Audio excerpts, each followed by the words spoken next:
Bonsoir à tous, merci d'être présents ce soir pour écouter cette présentation qui sera assez courte sur la base de données participative Genida, qui est donc une plateforme participative de recherche sur les formes génétiques de déficience intellectuelle avec ou sans autisme et ou épilepsie. Alors, cette base de données, elle a pour but de collecter des données, toute forme de déficience intellectuelle d'origine génétique confondue, euh, qu'elle soit ou non accompagnée d'autisme et ou d'épilepsie. Le but, c'est de collecter des informations pathologie par pathologie afin d'accélérer les connaissances sur ces différentes formes génétiques de DI pour améliorer la connaissance de ces pathologies et la prise en charge des patients. La base de données, elle est destinée à la fois aux personnes concernées et à leurs familles, et aussi à des médecins, des chercheurs, des professionnels qui sont impliqués dans la prise en charge de ces patients. Alors, quelques mots sur l'origine du projet. Donc, il a été initié en 2014 par Jean-Louis Mandel et une première version du questionnaire a été mise en ligne fin 2016.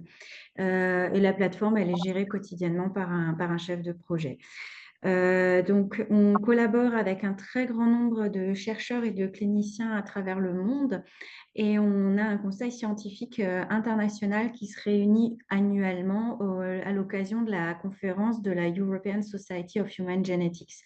Et là, vous avez une photo qui représente ce conseil scientifique l'année dernière à Berlin. Et à côté de ça, à côté de notre collaboration avec tous ces chercheurs et ces cliniciens, on collabore également avec un grand nombre d'associations de patients, telles que la vôtre ce soir, pour nous faire connaître et pour qu'un plus grand nombre de familles et de patients participent à notre étude. Alors, Génida, il s'agit essentiellement d'un questionnaire général unique, donc je le disais, toute forme de DI confondue, qui est accessible en ligne. Il est disponible actuellement en 8 langues et il a pour vocation à être complété par la personne concernée si elle est en mesure de le faire, par la personne concernée par la DI ou par des proches, en général les parents, mais ça peut également être les frères et sœurs, les grands-parents, ou, voilà. Les données sont anonymisées et stockées sur un serveur destiné aux données de santé qui est basé ici à l'Université de Strasbourg.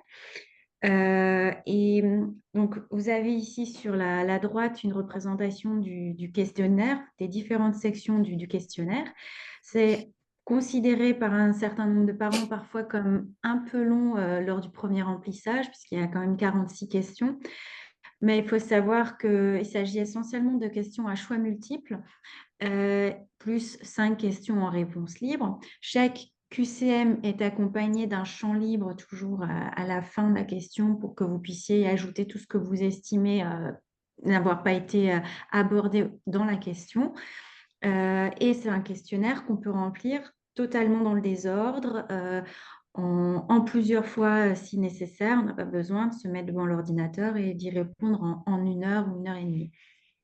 Alors là, comme je le disais, vous avez les différentes sections qui sont abordées dans le questionnaire. Donc, tout d'abord, il y a une première section, c'est des questions très numériques, poids, taille, périmètre crânien, puis les problèmes qui ont pu survenir pendant la grossesse ou durant les 4 premières semaines de vie du patient.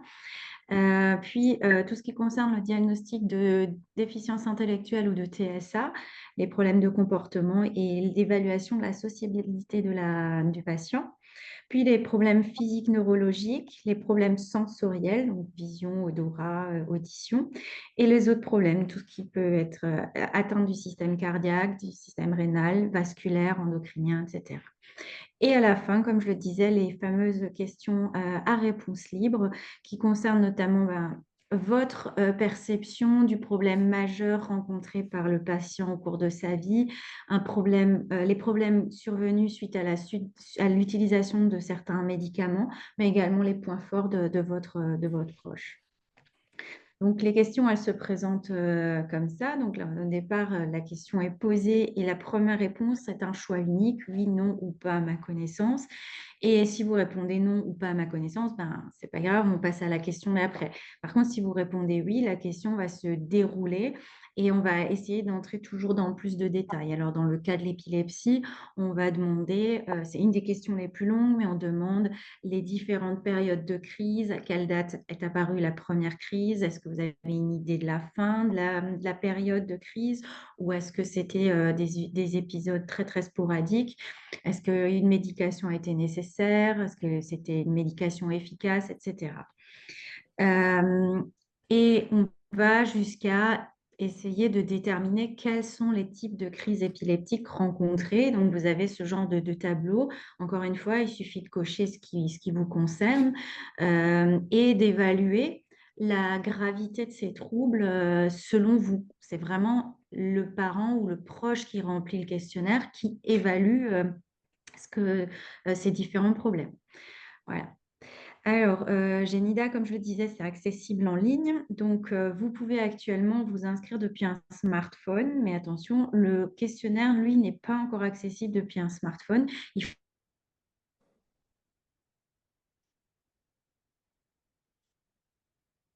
une nouvelle version de notre site Internet qui devrait être disponible prochainement. Je vous en toucherai un mot à la fin de cette présentation. Et donc, cette nouvelle version, elle sera accessible depuis un smartphone. Donc, pour vous inscrire, il faut une adresse email valide et indiquer votre lien avec la personne concernée. Et concernant cette personne, on demande un pseudonyme. On préfère que vous utilisiez un pseudonyme. On ne demande absolument pas vos noms, prénoms complets. On ne demande pas son nom, son âge, sa date de naissance complète non plus. Le mois et l'année suffisent, ainsi que le pays de résidence, parce que c'est ce qui nous permet, quand on va ensuite collaborer avec des professionnels qui vont proposer peut-être soit un projet de recherche, soit un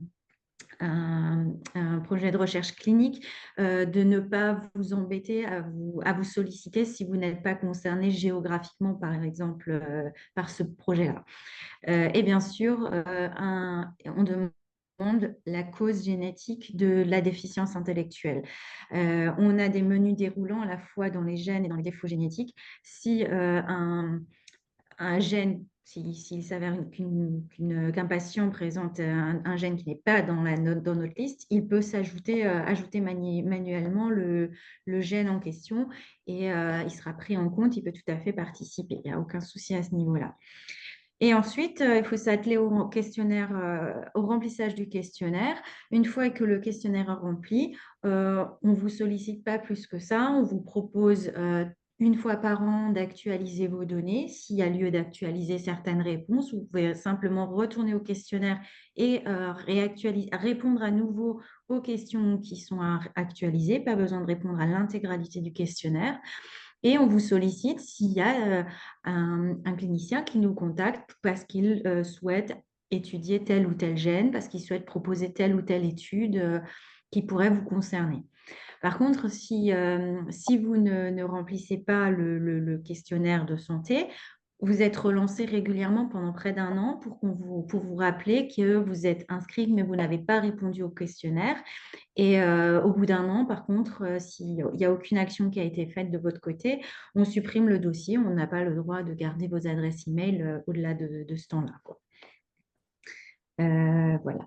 Donc, comme je le disais, on peut remplir le questionnaire en plusieurs fois, dans le désordre. On préfère que pour certaines questions, vous répondiez non ou je ne sais pas plutôt que de ne pas y répondre, parce que c'est beaucoup plus informatif pour nous. Et il faut savoir qu'à la fin, une fois que vous avez rempli votre questionnaire, vous avez la possibilité de télécharger un document PDF qui rassemble l'intégralité des questions et de vos réponses que vous pouvez ajouter facilement au dossier médical de votre proche atteint. Et ce questionnaire, enfin ce PDF, il permet également de faciliter l'actualisation des données. Vous n'avez pas forcément besoin de vous reconnecter pour voir ce que vous avez répondu. Vous vérifiez votre dossier PDF et puis s'il y a lieu, vous vous reconnectez, vous répondez aux questions auxquelles il faut répondre selon vous. Voilà. Alors, donc comme je le disais, on cherche toujours à recruter plus de patients parce que plus de patients dans une cohorte, c'est des données plus fiables aussi à être analysées, à analyser pour un professionnel de santé. Donc, on recrute les patients dans le cadre de réunions comme celle de ce soir. On participe à beaucoup de rencontres de patients également en présentiel, des regroupements associatifs, des assemblées générales d'associations de patients. On a des flyers pour recruter. On a également ces affiches qui sont présentes dans les salles d'attente d'un certain nombre de cliniciens ou dans les centres de référence et de compétences de maladies rares, par exemple. Et on est essentiellement présent sur les réseaux sociaux. C'est vraiment là qu'on recrute en majorité, notamment pour ce qui est de l'étranger, les patients.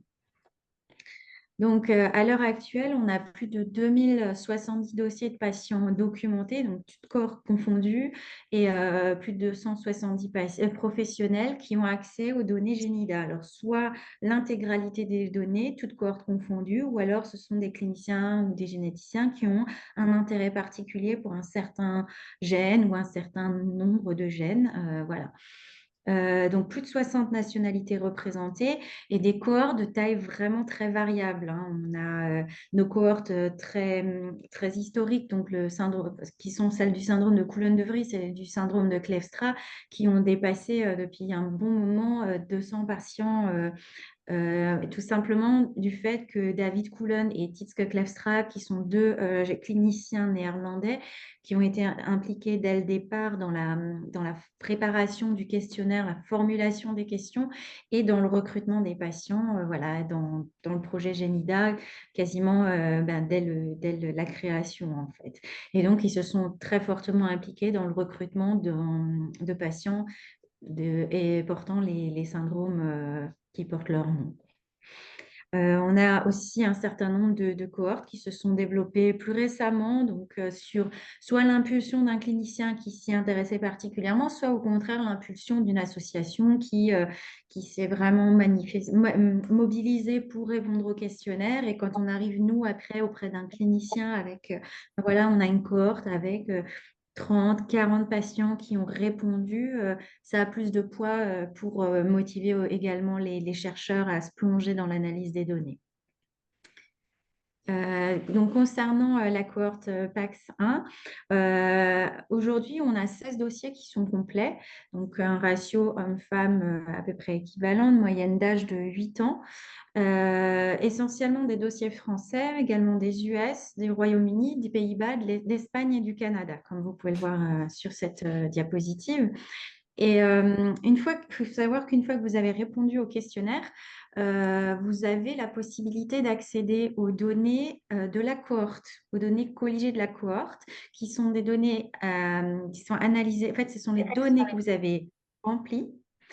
Elles sont analysées statistiquement, question par question, et toutes les 24 heures, le système va classer les réponses, et donc on a ce genre de vision d'ensemble qui dit, ben voilà, dans cette cohorte-là, le problème principal qui a été rapporté par les familles, ben voilà, alors, au-delà du diagnostic de déficience, il y a les problèmes durant la période de nouveau-né, puis les difficultés à marcher, puis l'épilepsie, etc. Donc ça, c'est vraiment mis à jour toutes les 24 heures. Donc vous avez dans cet onglet visualisation cette première vue d'ensemble, et ensuite vous pouvez aller voir les réponses statistiques, bien sûr, et anonymisées à chaque question du questionnaire. Voilà.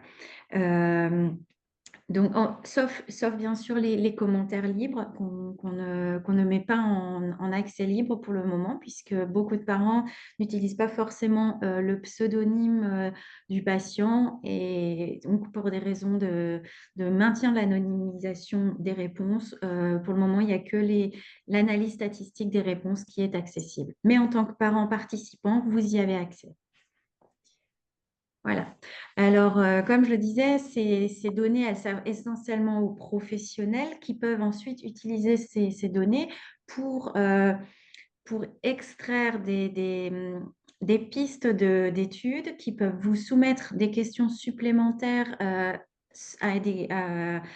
soit à l'ensemble de la cohorte Génida, soit des cohortes au sein de Génida. Ils peuvent également recruter des patients pour des projets de recherche ou des essais cliniques. Et générer aussi des connaissances nouvelles médicalement significatives pour une cohorte ou une autre, et ainsi permettre une meilleure prise en charge des patients et une meilleure information des familles. Donc, ces données, elles sont accessibles pour rédiger des articles scientifiques, mais aussi pour rédiger ce qu'on appelle les PNDS. Vous connaissez certainement ces protocoles nationaux de diagnostic et de soins, qui sont des guidelines en fait qui présentent le syndrome et qui alertent les professionnels sur les différents points euh, à surveiller au cours de la croissance d'un enfant atteint, par exemple. Voilà. Et donc, les données génidales ont déjà servi à un certain nombre de PNDS, et elles sont également utilisées par un certain nombre de chercheurs à l'étranger pour la rédaction de guidelines.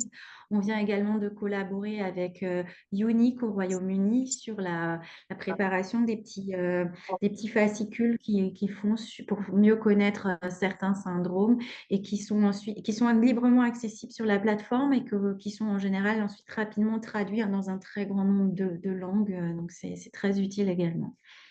Voilà. Alors, je ne vais pas faire une présentation très très longue, mais je voulais quand même vous présenter notre preuve de concept, entre guillemets. Donc, ce qu'on a pu faire avec la cohorte Coulon-de-Vries, qui, si vous vous rappelez bien, c'est notre cohorte principale avec plus de 280 patients à l'heure actuelle. Donc, c'est une étude qu'on a réalisée avec David Coulon, qui souhaitait en apprendre davantage. Il connaissait le syndrome, puisque le syndrome porte son nom, mais il était intéressé de voir ce qui pouvait ressortir des remarques des parents concernant les personnes atteintes. Donc, le syndrome de Coulon-de-Vries, il est causé soit par une délétion 17q2131, soit par un variant pathogène dans le gène CANCEL1. Et outre une déficience intellectuelle, les patients présentent une hypotonie, une fréquence variable d'épilepsie et diverses manifestations neuromusculaires ou orthopédiques. Et donc, au moment où on avait, entre guillemets, gelé les données dans Genida pour pouvoir vraiment étudier les résultats, là, c'était il y a 2 ans, maintenant, 3 ans, pratiquement, ouais, 3 ans. Et on avait à ce moment-là 237 patients participants dans la cohorte, avec un ratio homme-femme à peu près équivalent, mais près de 200 patients qui présentaient la délétion et 40 qui présentaient le variant pathogène. Donc, la première question qu'on s'est posée avec David Coulon, c'était de savoir, est-ce que les patients qui présentent la délétion, est-ce qu'ils présentent un phénotype différent de ceux qui sont porteurs du variant, donc CANCEL1? Et on n'a vu aucune différence significative au niveau du phénotype entre les porteurs de la délétion et les porteurs du variant. On a ensuite exploré les réponses à toutes les questions du questionnaire, et on s'est rendu compte que les problèmes respiratoires, ils étaient évoqués très fréquemment en fait par les familles, alors que ce n'était pas connu dans la littérature, et que c'était des problèmes quand même considérés comme assez importants, majeurs, voire modérés à majeurs, dans plus de la moitié des cas, avec une mention spéciale à tout ce qui est problème d'asthme, de pneumonie ou infection respiratoire récurrente. Donc, on n'avait à l'époque même pas une question portant sur les problèmes respiratoires très précises. On ne parlait pas forcément de pneumonie à répétition, mais c'est à la lecture des commentaires libres qu'on s'est rendu compte de l'importance de ces épisodes-là. Donc là, vous avez une petite sélection de commentaires libres avec une variabilité en termes de langage également, qui vous montre un petit peu la richesse des données de Genida. Et c'est à travers ces commentaires-là qu'on a dit, bon, bah, déjà, il y a un souci, il faut étudier les problèmes respiratoires dans ce syndrome-là. Il y a une alerte qui a été lancée à ce niveau-là. Et puis, nous, on s'est dit également, il faut qu'on retravaille la question, parce que les pneumonies et les infections à répétition, elles doivent apparaître dans notre question. Donc, c'est un projet qui est évolutif en fonction aussi des retours des parents qui nous sont faits très régulièrement. Voilà, donc maintenant l'idée c'est de mieux comprendre, les phénomènes qui sont, sous-jacents à ces problèmes respiratoires. Mais en attendant, ces problèmes-là, ils ont été, signalés dans le PNDS qui est sorti, il y a 2 ans maintenant. Voilà, donc il y a une alerte concernant les problèmes respiratoires. On a également pu, étudier les problèmes, d'épilepsie dans le cadre de ce syndrome. Donc, on savait qu'il y avait des problèmes d'épilepsie, mais on n'avait pas forcément une information détaillée sur les différents types d'épilepsie retrouvés chez les patients. Et donc, on a travaillé avec, docteur Nicole Collot, qui est une experte en pharmacovigilance, qui a relu l'intégralité des dossiers et qui a recontacté les familles via l'intermédiaire de Génida, hein.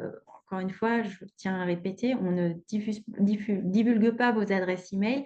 S'il y a des questions, c'est systématiquement via Génida que vous êtes recontacté. Et donc, on a pu étudier les différents traitements qui avaient été utilisés par les patients, quels étaient leurs effets, est-ce qu'il y avait eu des effets secondaires, et quels étaient les médicaments, a priori, qui fonctionnaient le mieux dans les crises épileptiques dans le cadre du syndrome de Coulon-de-Vries. Et du coup, on a pu montrer que le valproate et l'oxcarbazépine étaient on va dire, présentaient le meilleur effet versus risque d'effets secondaires par rapport au levétiracétam. Donc, c'était des choses qui avaient déjà été peut-être observées par d'autres, mais sur des cohortes très petites, de moins de 20 patients, alors que là, on est quand même sur une cohorte de 237 patients, dont la moitié environ présentent des crises d'épilepsie régulières. Voilà. Donc, voilà. Et donc, à l'occasion de ces travaux, on s'est rendu compte également que le syndrome était associé à diverses atteintes musculo-squelettiques, pardon. Et on a du coup relancé une étude avec l'université de Nijmegen aux Pays-Bas, qui souhaitait mieux comprendre, mieux caractériser ces problèmes musculo-squelettiques. Et pour ça, on a recontacté les personnes qui avaient répondu à l'étude Génida, ainsi que les personnes qui étaient membres de l'association, notamment l'association américaine et l'association française du syndrome de Coulon-de-Vries. Et on a demandé à ces participants d'envoyer aux cliniciens les dossiers médicaux et surtout les radiographies et les IRM qui nous ont permis d'établir qu'en fait, en l'occurrence, les patients avec un syndrome de Coulon-de-Vries présentent une plus grande prévalence de scoliose et que c'était quelque chose qui se caractérisait très jeune. Et on a donc pu émettre des recommandations, donc notamment un dépistage radiographique systématique de la colonne vertébrale. Donc, au moment du diagnostic de Coulon-de-Vries, au début de la poussée de croissance et ensuite régulièrement jusqu'à 18 ans. Alors, ces travaux, ils ont été publiés, mais encore une fois, ils ont également été intégrés dans le PNDS qui est paru peu de temps après la publication de cet article-là. Et on a également, suite à la publication de ces 2 articles et du PNDS, travaillé avec une équipe en Israël qui, elle, souhaitait en apprendre davantage sur les manifestations de troubles visuels associés au syndrome. Et là encore, on a demandé on a recontacté les participants Génida. Et là, il s'agissait de répondre à un très, très court questionnaire sur les troubles oculaires. Et encore une fois, s'ils étaient d'accord, d'envoyer tout ce qui était résumé de visites et d'examens ophtalmo, les clichés cliniques, etc. Et on a pu mettre, donc, on a validé la présence d'anomalies fréquentes telles que le strabisme, les erreurs de réfraction, mais on a pu mettre en évidence des associations assez rares et non connues du syndrome de Coulon-de-Vries avec des troubles rétiniens rares ou des troubles nasolacrymaux qui n'avaient jamais été décrits avant. Voilà, alors effectivement, cette étude, elle a été publiée, mais elle a été publiée après le PNDS et donc les résultats de celle-ci et les recommandations qui ont été faites suite à la publication de cet article, elles seront intégrées dans la prochaine révision du PNDS. Voilà. Et j'ai quasiment terminé. Donc, je vous ai présenté le syndrome de Coulon-de-Vries et tout ce qu'on a pu faire à partir d'une cohorte. On a également la possibilité de faire des études trans-cohortes.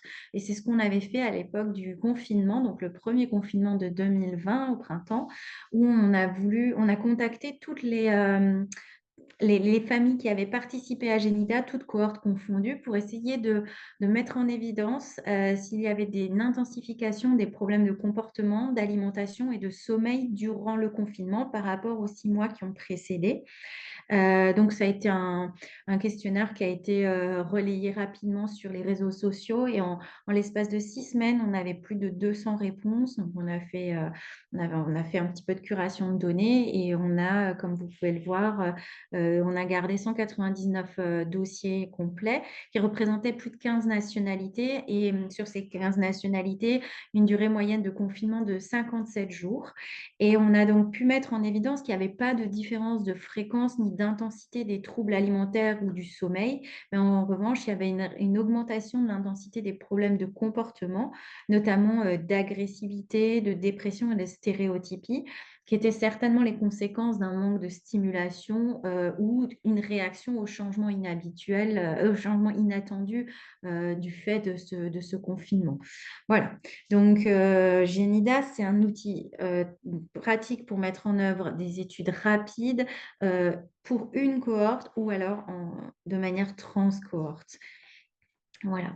Et donc, ça, c'est ma dernière slide où je vous explique qu'effectivement, je vous en ai déjà touché un mot. Donc, on a tout à fait conscience que notre site Internet à l'actuel, il est obsolète, il n'est pas forcément d'une navigation très, très aisée. On a eu beaucoup de retours de participants, mais également des retours de professionnels qui souhaitent plus facilement pouvoir ajouter des questionnaires spécifiques, analyser les données plus facilement. Et donc, on a entamé cette démarche de refonte complète du site qui présentera des menus remaniés pour une navigation simplifiée et qui sera compatible avec les smartphones. Donc, on espère une mise en ligne au courant du premier semestre. Voilà, je vous remercie pour votre attention et puis je me tiens à vos dispositions maintenant pour répondre à vos questions.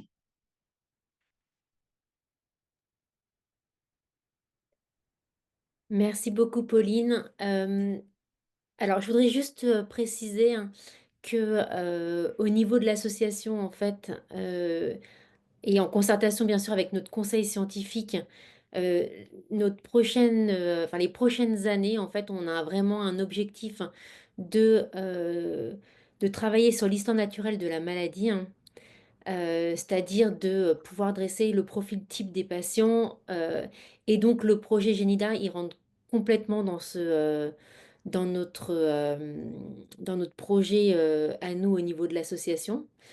Alors, nous, on est une maladie rare, enfin, ultra rare, hein, Mhm. que c'est évident qu'on n'aura jamais 200 questionnaires Ah remplis, hein. ouais. Mais si on, voilà, plus on aura une cohorte, euh, enfin, plus elle sera grande à notre Oh, échelle, on va dire, oui. plus en fait les données seront probants et on pourra potentiellement intéresser des chercheurs hein, au syndrome, à travailler sur le syndrome Paxin.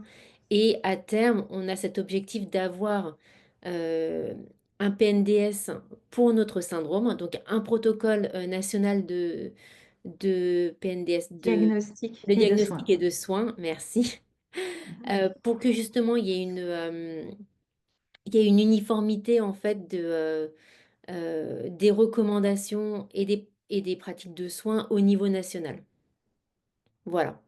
C'était juste Voilà. pour lier vraiment le projet Génida à notre association, aux objectifs de notre association. Donc voilà. Est-ce qu'on a des questions? Alors dans le chat, Laetitia, pas de questions. Mm. Non, pas de question, mais j'ai trouvé vraiment que c'était très clair. On comprend mieux les enjeux et comment fonctionne Génida. Merci. Merci beaucoup. Et du coup, vu qu'on parle d'histoire naturelle, oui, c'est aussi pour ça qu'on vous demande de réactualiser vos réponses. Tout est enregistré. C'est pas parce que vous répondez à nouveau à une question que votre réponse précédente est supprimée. Au contraire, elles sont enregistrées, datées précisément, et l'âge de votre enfant au moment de votre réponse est calculé à partir de son mois et son année de naissance. Et c'est ce qui nous permet aussi de créer une histoire naturelle qu'on va recomposer en fonction des différents âges des participants. Voilà. Donc, Moi, je l'ai rempli et ce que j'ai trouvé difficile, c'est de vraiment retrouver, enfin, il y a certaines questions, même en cherchant dans les comptes rendus, dans le carnet de santé, j'ai parfois du mal à être sûre de mes réponses. oui. Où je vais répondre et puis quand je l'ai repris la deuxième fois, je me suis rendu compte que j'aurais pas répondu la même chose. Enfin, les souvenirs, et c'est Ouais. toujours compliqué du coup, de savoir s'il faut mieux pas répondre ou mettre, même si on a un doute sur Non, non, il vaut mieux partir sur. Plus on en met, mieux c'est en fait. Nous derrière, de toute façon, il y a toute une étape de curation de données. Et puis, si ça ne fait pas sens dans la première version, ben, c'est pas grave, on prendra la deuxième. Non, non, vaut mieux répondre Ouais, plus que OK. pas assez. Oui, oui. Et puis, on a tout à fait conscience que c'est les parents qui remplissent, ce ne sont pas des professionnels. C'est justement une autre vision. C'est vous qui connaissez le mieux vos proches aussi. Donc, Mais c'est voilà. vrai enfin voilà, c'est bien de réactualiser parce qu'il y a des choses quand on le remplit, enfin voilà, qu'on a pu oublier, qui reviennent parce que le sujet c'était plus une problématique qu'on avait et qu'elle est revenue entre-temps. Ouais. Mais c'est sûr que oui, c'était, voilà, il faut mieux remplir même si on a un doute, quoi.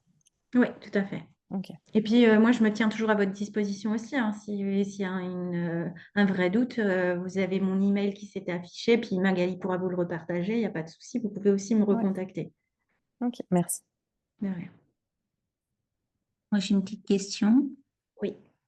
Merci beaucoup pour votre présentation. Donc, moi, j'ai rempli également le questionnaire en ligne.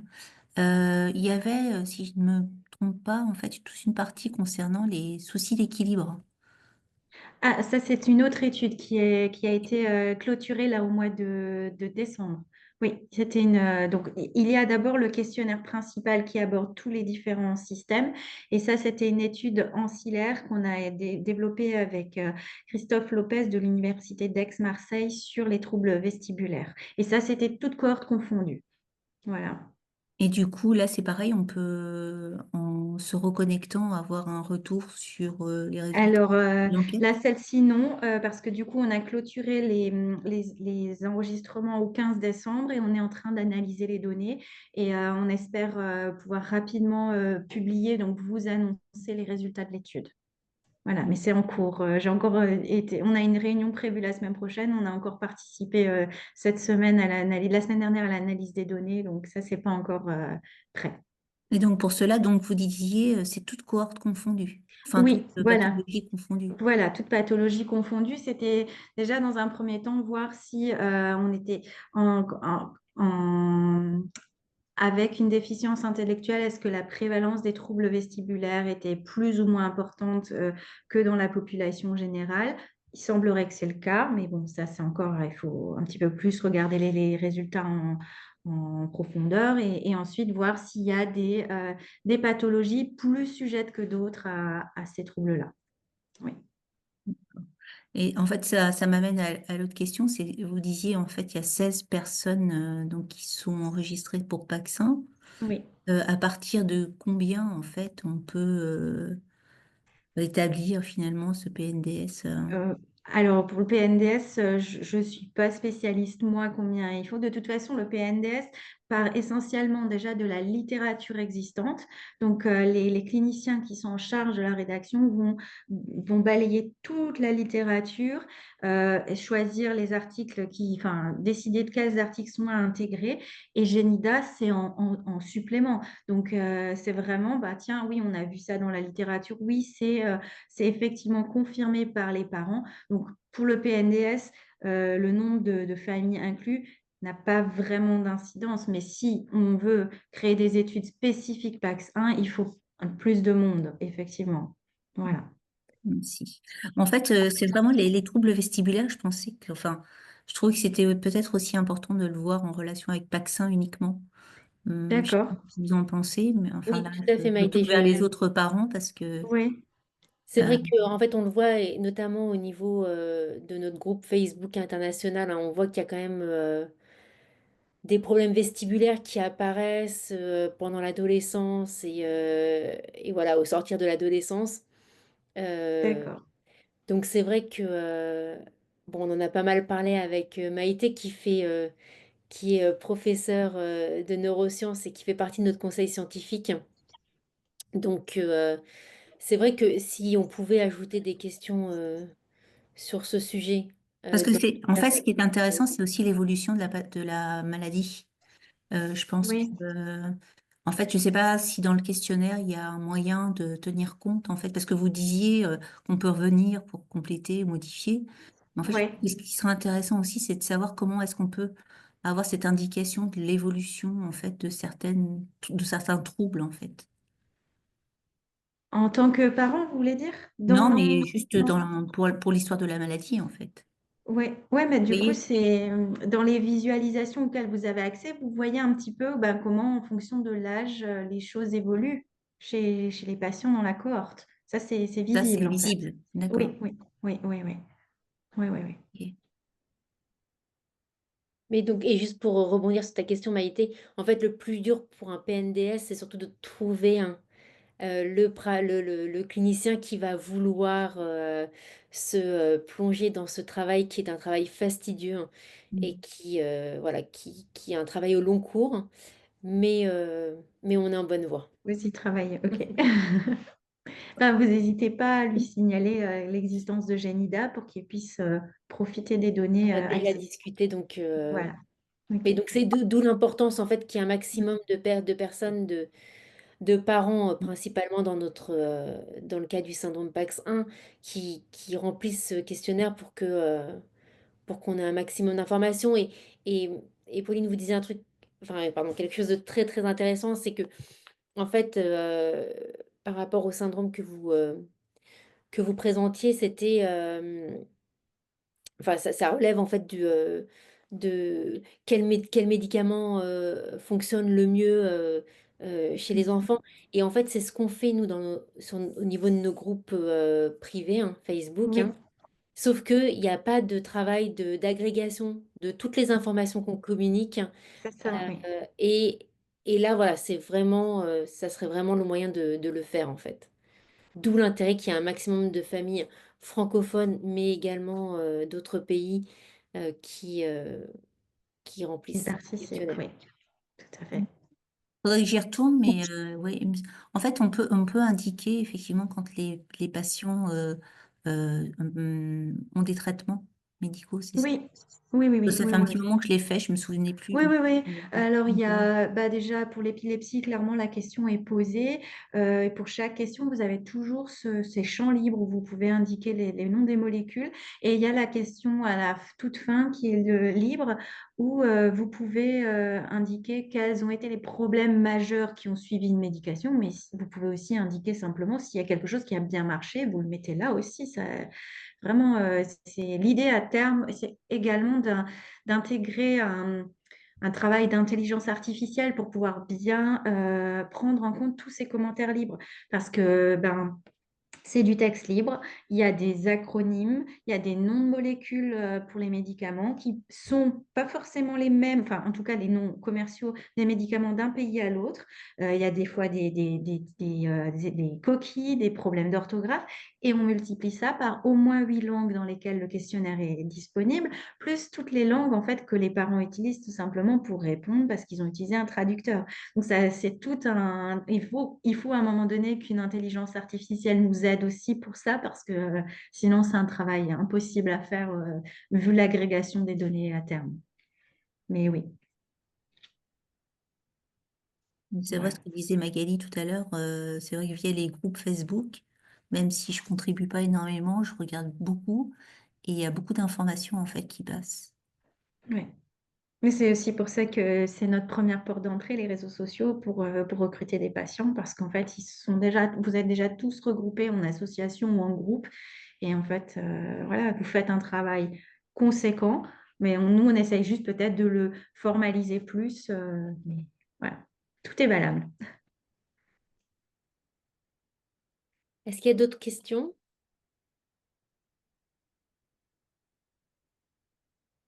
Bon, bah alors, je crois qu'on sait ce qu'il nous reste à faire.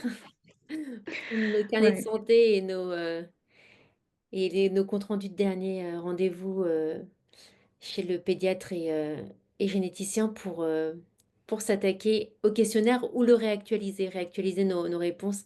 C'est important qu'on le fasse sur plusieurs années. c'est ça. Bah, merci beaucoup, Merci. Pauline, d'avoir accepté d'être avec nous ce soir pour nous présenter le projet Génida et d'avoir ouvert avec nous l'année 2025 et notre notre cycle pardon, de visioconférence.